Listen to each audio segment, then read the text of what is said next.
I'm going to work on the item I pulled off first. And while I am a major supporter of renewable energy projects, I noticed that the cost increase per megawatt hour for the Hart project is now increased by 50% per the resolution that is in front of you today.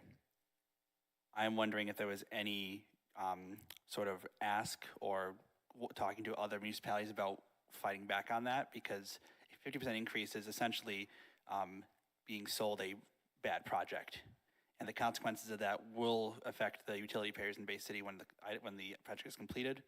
But that 50% increase per unit of power will add up when we're trying to detransition from toxic fossil fuel usage in our power generation.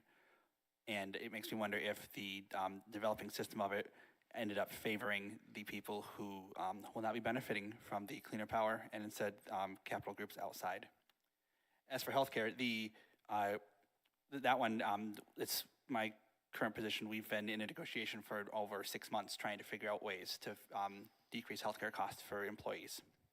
And where I'm at is a much smaller organization, so it's theoretically a lot easier.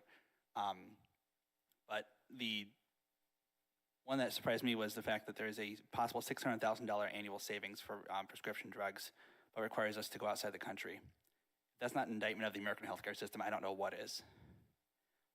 I would like I'd like to hope that city employees would opt in to help reduce costs for their employer, to help reduce their costs in the end.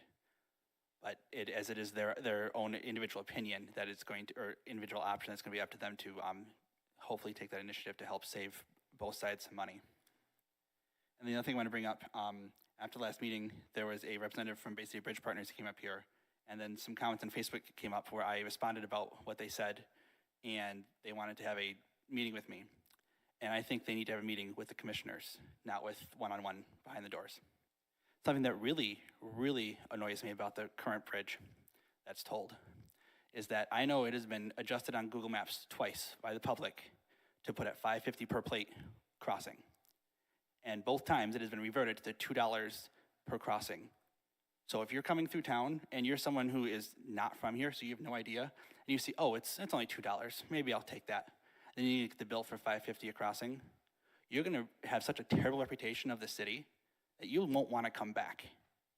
And the fact that they are allowed to adjust those when it is very public knowledge what is it supposed to be is very frustrating, and it's something that I think needs to be taken care of.